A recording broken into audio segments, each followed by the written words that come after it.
Dallas ISD Superintendent Michael Hinojosa said today that he has doubts about high school football in 2020. But the UIL and coaches all across North Texas believe that they can pull it off. CBS 11's J.D. Miles has the story. Bob Wager looks out over his team's indoor practice field with the unlimited optimism you expect from a veteran head football coach. I can't wait to see our kids again.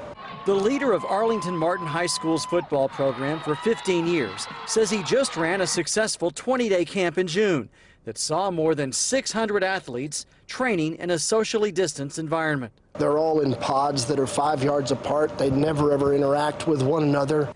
Wager says only one player during the camp tested positive for COVID-19, which he believes was contracted from a family member.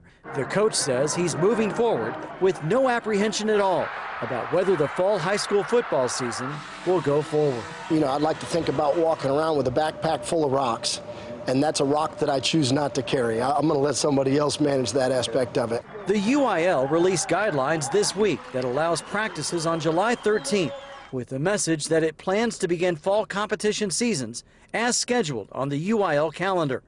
Coach Wager says his staff will train players in small socially distanced groups, whether it's in the weight room or on the field, and he will make sure everyone is tested for a fever before they are allowed to practice.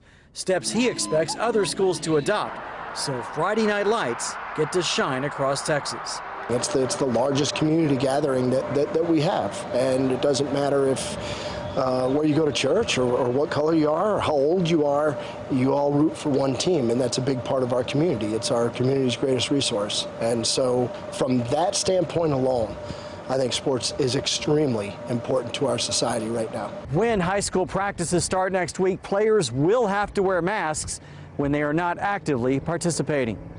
In Arlington, J.D. Miles, CBS 11 News.